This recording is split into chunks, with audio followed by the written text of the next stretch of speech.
Hello, Carol. You have to join the housewife luncheon this afternoon. I won't take no for an answer. Oh, hi, Helen. Okay, what I want, or shall I say demand that you do is to come over to my place right away, and I mean immediately. I want to demonstrate to you the difference between the wife of a regular employee and that of a chief manager.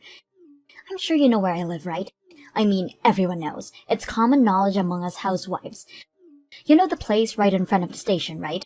The one with the doorman? You can't really miss it. Oh yes, and we're on top floor. Just ask the front desk guy. His name is James, nice fellow. He'll guide you right up, no problem. I'm pretty sure I explained to you the other day, but I work all day during the week, so that's impossible. I know you told me that the last time we met, but you must realize that it's unthinkable to refuse the leader of the housewives. Therefore, I demand that you come over here right away. I'm really sorry, Helen, but I'm on an urgent business trip at the moment in New York. Did you just say New York? You mean like New York City? Yes, that's right, New York City, the Big Apple and what's more, but I won't be back until the day after tomorrow. Wait, pardon me? Am I really hearing you correctly? Dear God, it's as if you went on some sort of holiday without my permission. Everyone knows you need my permission to make such trips. I did make myself clear, right? I said I'm on a business trip right now in New York. But New York is a tourist destination. You know, the Empire State Building, the Statue of Liberty, that's where tourists go. So people don't go there for business. You really should use your business position to take a tourist vacation to the city. That is really a no-no. Tourist vacation? That's right, a tourist vacation. And besides, what's a penniless housewife like yourself taking a holiday anyways? Right. Hey, Helen, can I ask you a simple question? Do you know the difference between a business trip and a holiday? If not, I would urge you to Google it. I assure you, I'm not here in New York on vacation. You can even check with my office if you'd like. I really can't believe you would disobey me. I demand that you cancel that vacation right this minute and join our housewives' luncheon. I'm not fooling around here, Carol. I expect to see you here this afternoon on the dot. I'm really sorry. I have an important business meeting coming up. I really can't be bothered by all this. Pardon me? I really must be going, Helen. Goodbye. Carol, don't you dare hang up on me. We haven't concluded this conversation. I really can't believe that woman. Why does she have to be so difficult?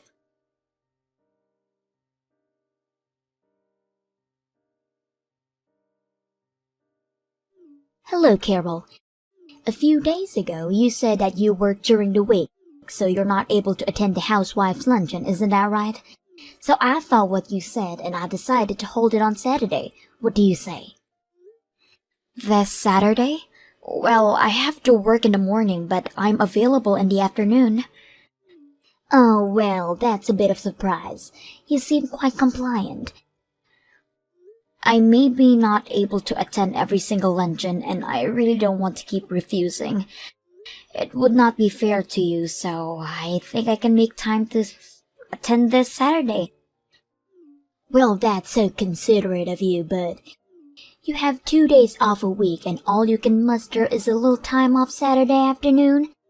I can understand that you have work and all, but I suppose you don't have much money and you need to work as much as you can provide for your family.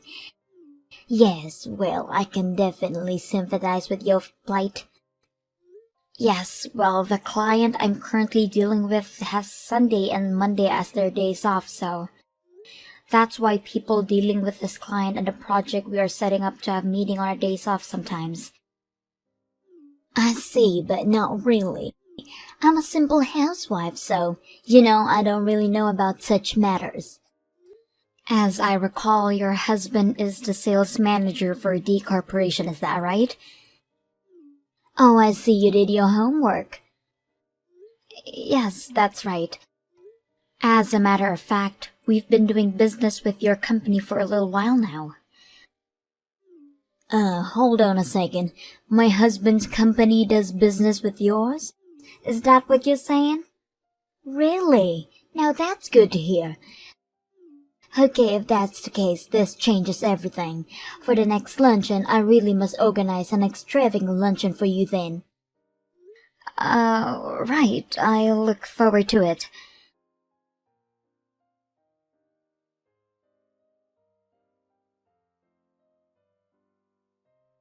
Hey, Carol, good morning. I take it you're headed over here now, am I right? Oh, hello, Helen. Yes, I just finished work, so I should be able to arrive there right about noon. Well, that's good to hear. I've prepared something special, so I hope you get here soon. This is going to be a wonderful luncheon.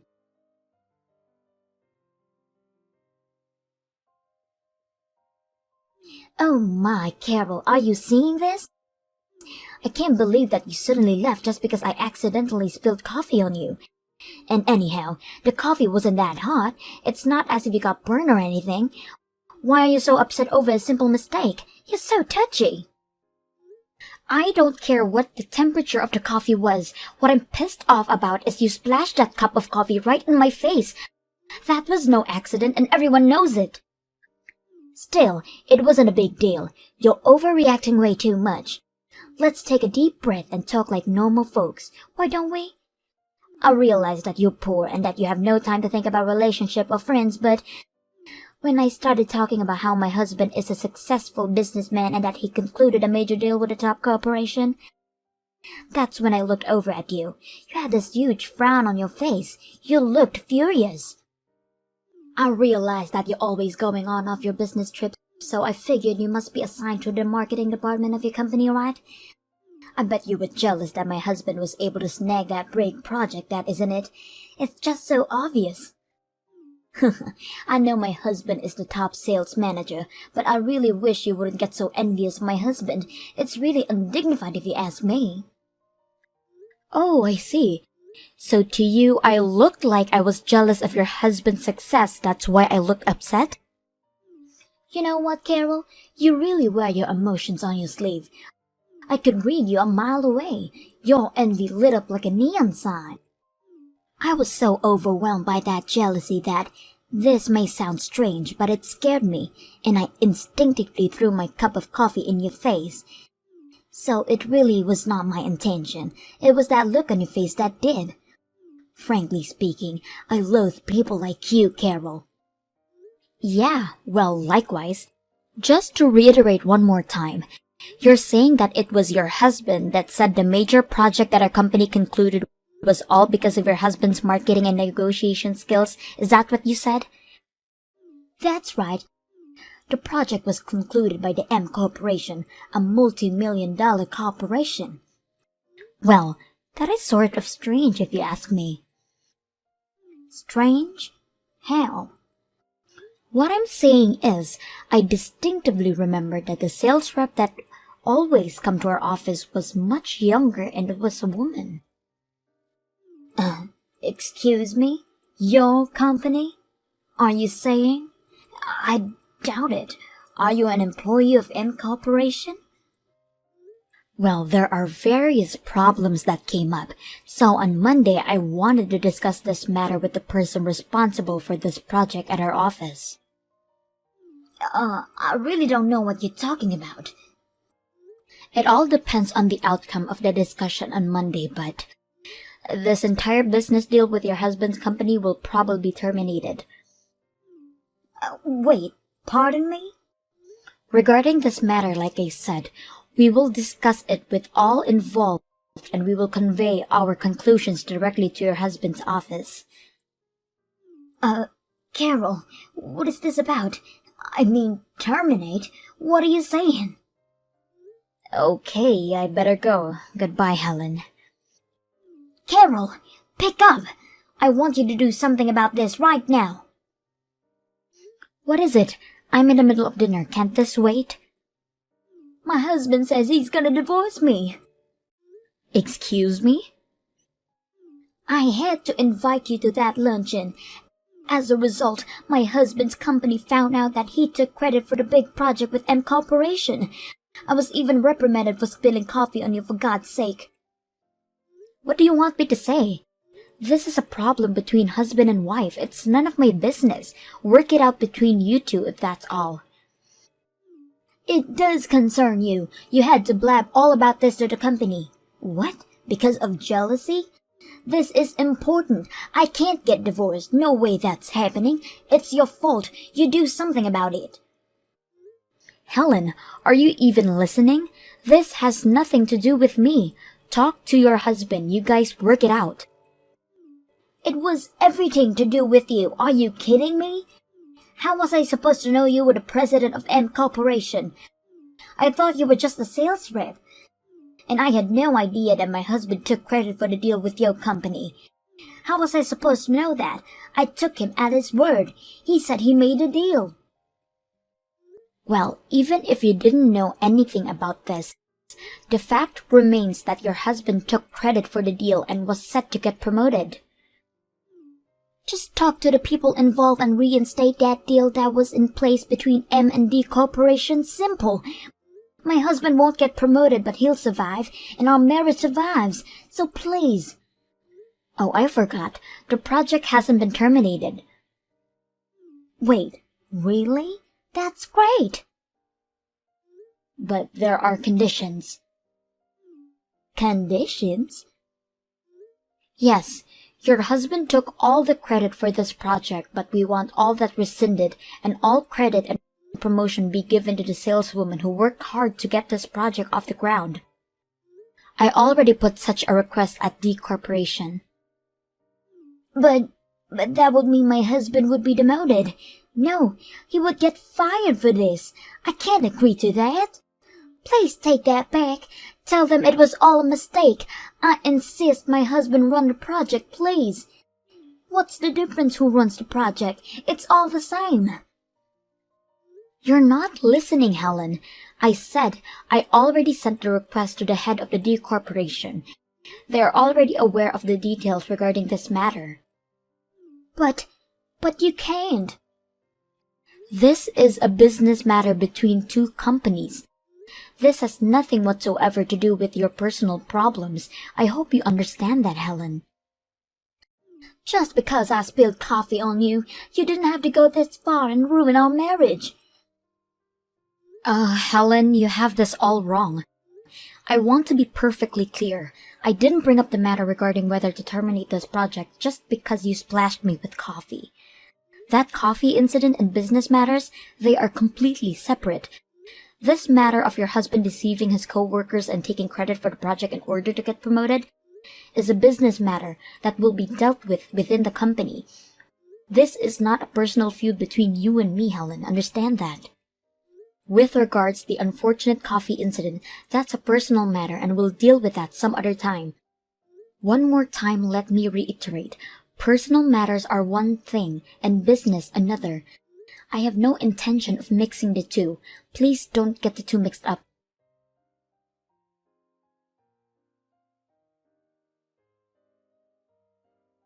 Carol, what is this? You're asking me to pay damages? Why me? What is this? Some kind of sick joke? Good evening, Helen.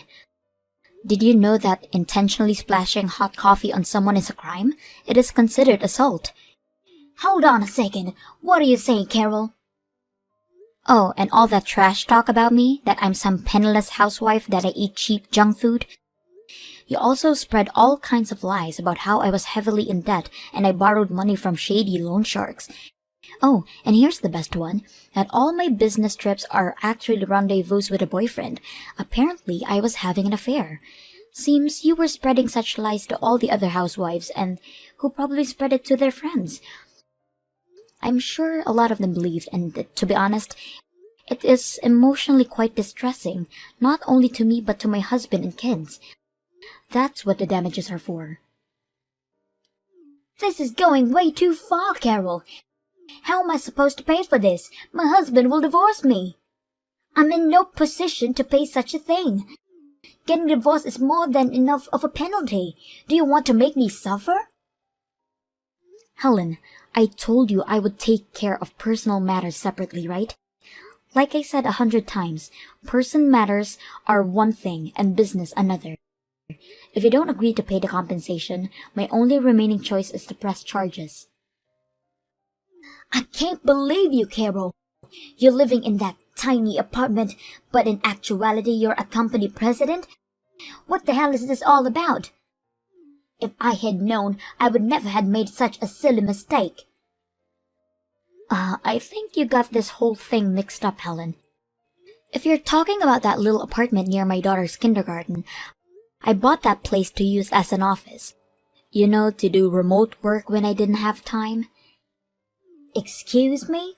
Remote work? Yes, our company incorporated a system where employees could work remotely. But I didn't want to work at home, so I bought this place near my daughter's kindergarten. It was just more convenient. Our home is way over on the west side, in the Hillsdale neighborhood. Hillsdale? That expensive neighborhood near the golf course? Can we finish up here? I really have a lot to do today. Pardon me? I would rather that we communicate through my lawyer going forward. I really must get going. Goodbye, Helen. Wait, don't go yet. We need to talk about this. To be honest, my husband is also demanding that I pay compensation to him. Please, I beg of you, please don't make me suffer even more. Carol! Carol, are you there? Please answer me.